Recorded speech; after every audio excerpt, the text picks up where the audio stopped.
Hey, what's going on, everyone? Moose here, and well, fine. You guys have beaten me up. Moose, you need to put the guns down for deer season and do some archery hunting. And while I thought about a crossbow or a compound bow, I decided on a crossbow. And this is the Killer Instinct Vital X. This is a Michigan-based company.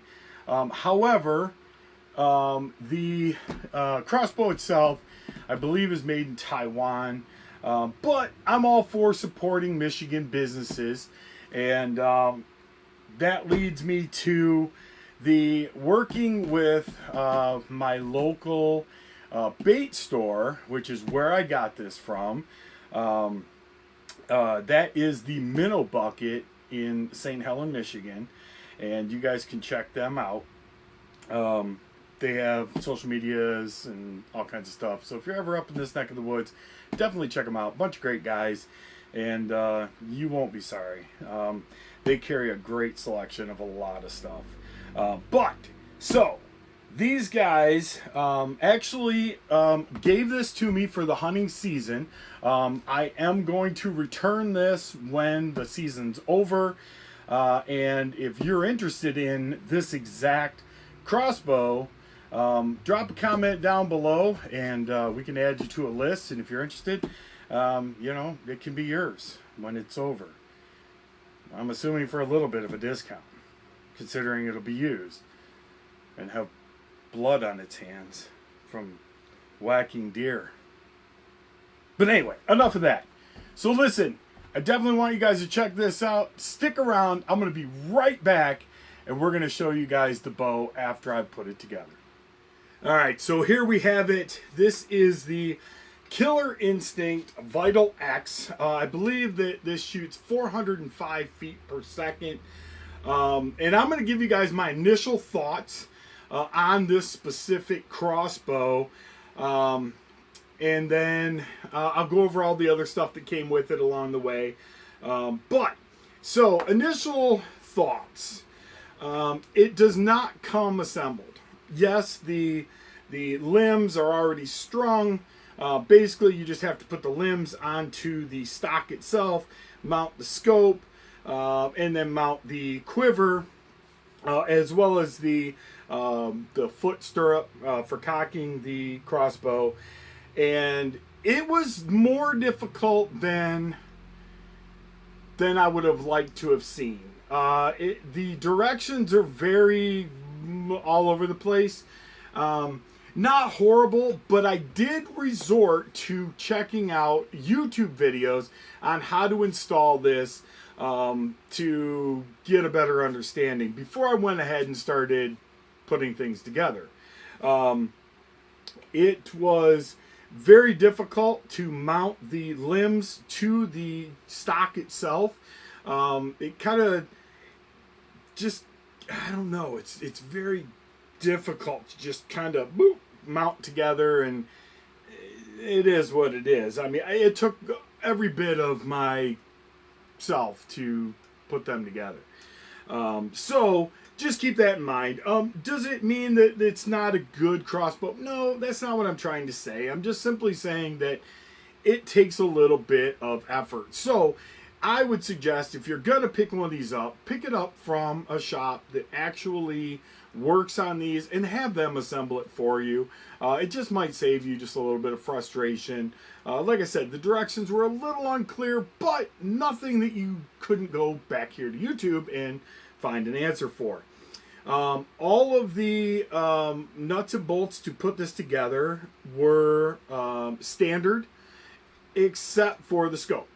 This was metric, and once again, it is what it is. I mean, you're not spending a ton. I think these are in the ballpark of 4.5, something like that. It did come with, the cheap scope caps. These things are garbage. I don't ever use them. They just get in the way. They make extra noise. They don't really serve a function. And you really can't see through them anyway, especially once they get just a tiny bit of dust or anything else. throw those out. I'd rather have just regular scope caps, but on this, I don't really require it, to be honest with you.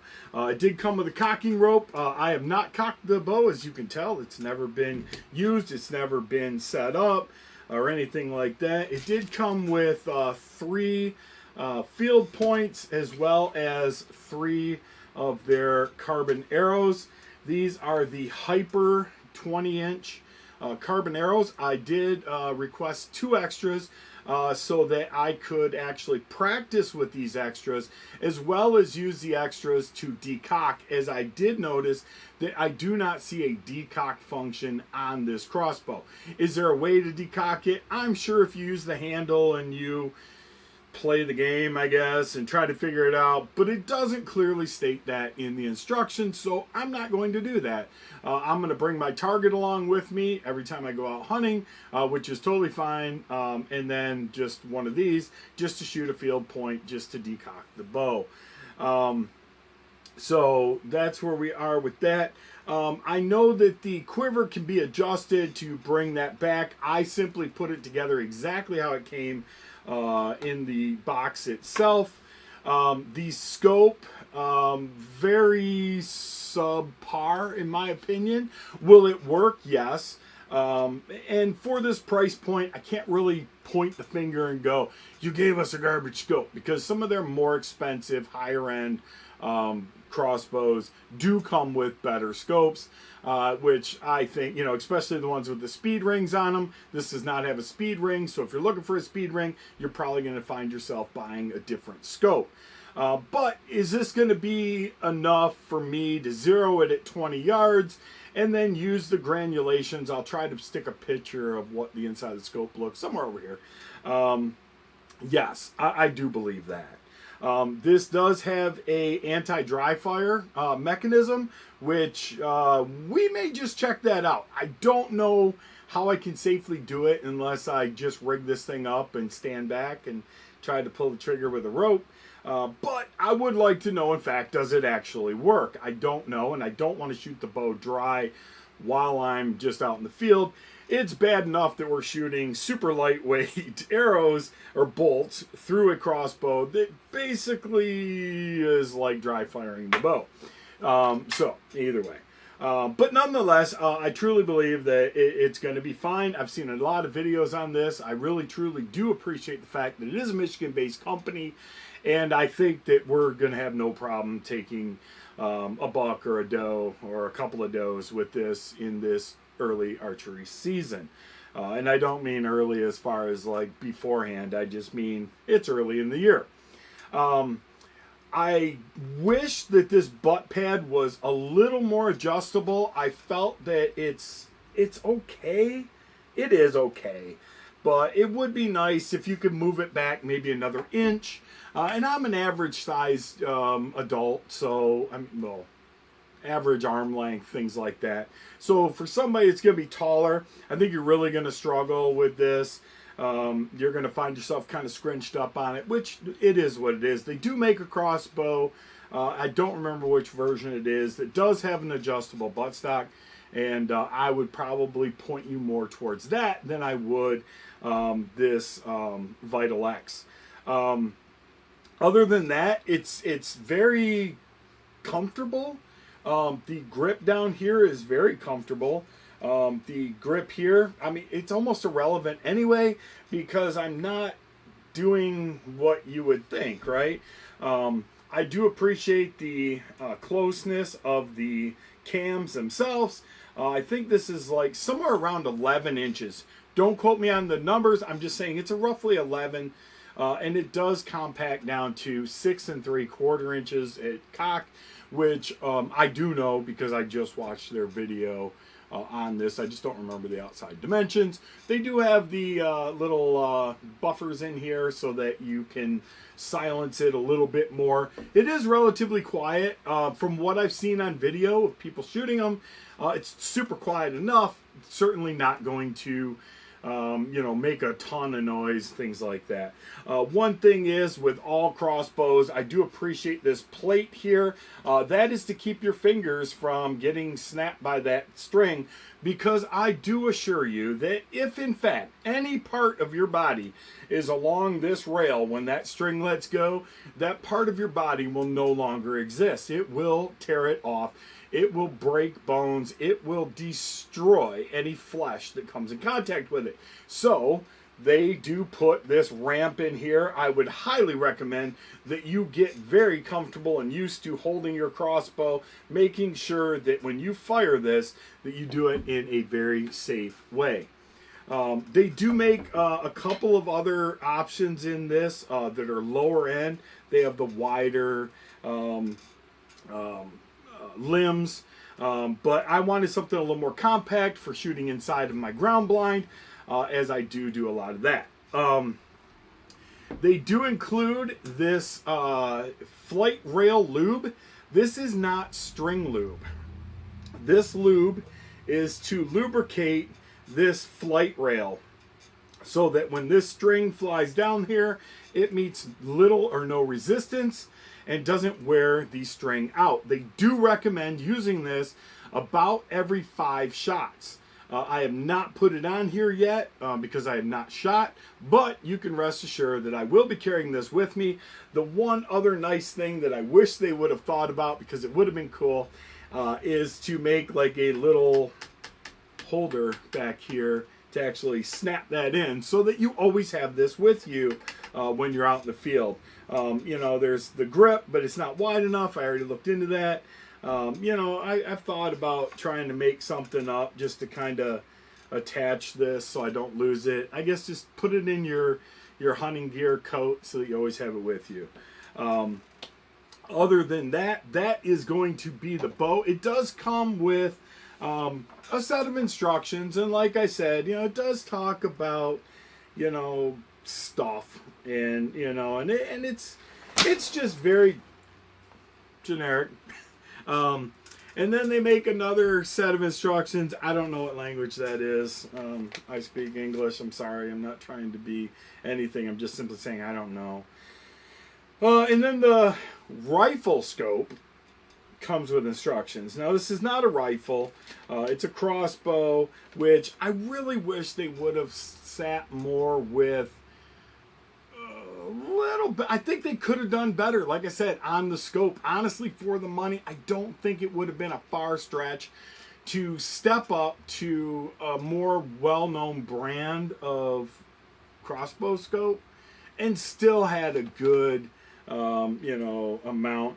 But in here, it talks about bore sighting. You don't bore sight a crossbow. So these things are dumb. As a matter of fact, I might even just put a different scope on. I don't know. Maybe I'll just shoot it the way it is, and then I can report back to you guys on what I got from that. It does come with, like I said, with 3 arrows. These are the Hyper 20s. I don't know the grain weight on these. I also do not know the grain weight on these field points.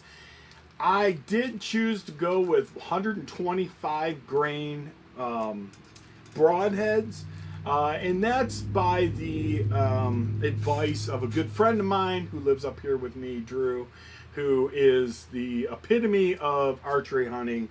The guy knows just way more than any man should know about archery hunting. I mean, it's crazy. But I did ask him, like 100 grain or 125. He said 125 all day long. He also recommended this company called Stingers. Or, what is it, Stingers? I think it's Stingers. I think that's what it's called. From Magnus Outdoors out of, looks like Kansas. Oh, there's Stinger. Okay, it does say Stinger. But these broadheads here is what I ended up going with. They are fixed blades. I'm kind of done with mechanicals. I've shot mechanicals in the past. I've had them open up mid-flight, throw my arrow off. I've just had all kinds of bad things happen with mechanicals.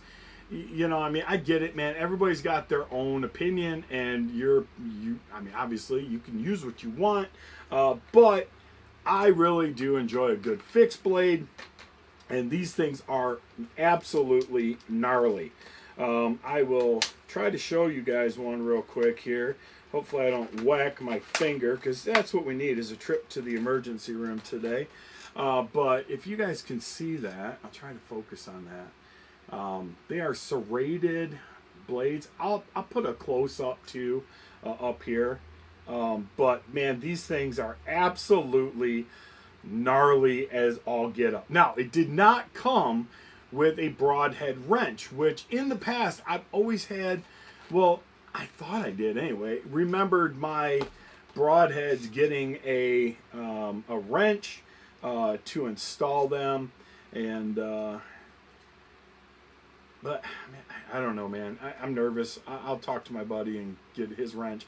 But these are 125 grain. You guys can see the tip on that. I'll try to zoom in here on the picture, and you'll see the little bleeders as well as those big serrated edges. I mean, these things are absolutely, I'm afraid to like touch them. I know what broadheads can do. Ask me how I know.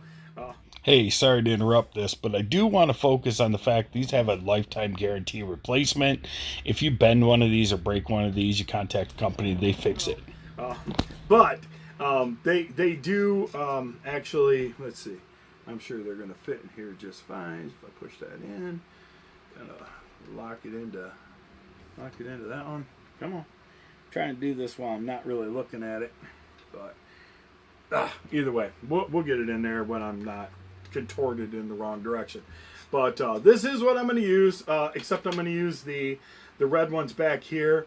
I don't know if they make an illuminated knock. It would be nice, but to be honest with you, I'm really not that concerned, being that this thing is going to devastate those deer this year. So we are going to get this thing out in the woods. I am going to do a follow-up video to this where I'm actually just sighting it in. We're going to see what kind of groupings we get at 20 yards with this scope, and just the consistency of it. There is a pick rail on the bottom here, which you could mount to a tripod, but the quiver does get in the way. So what I think I'm going to end up doing is actually pulling this off of the quiver off the bow itself. I do run a Badlands backpack, and I can actually mount my quiver right to the side of that and be able to go out there. Definitely check them out, Badlands. I'm not affiliated, but it is the gear that I use for hunting, and I can tell you without a doubt it is the best gear made right here in the USA, and you will not regret it, I assure you. So next step, we're going to get this thing out. We're going to show you guys the cocking mechanism, how it works, and we'll do that. But until next time, don't forget to check out the Minnow Bucket. They're a great little bait tackle shop, and you know, it's just an amazing place. Definitely check them out. I'll put a link to their website down below if you guys are interested. And with that being said, I'm Moose. We'll catch you next time. Until then, be good to each other, and God bless.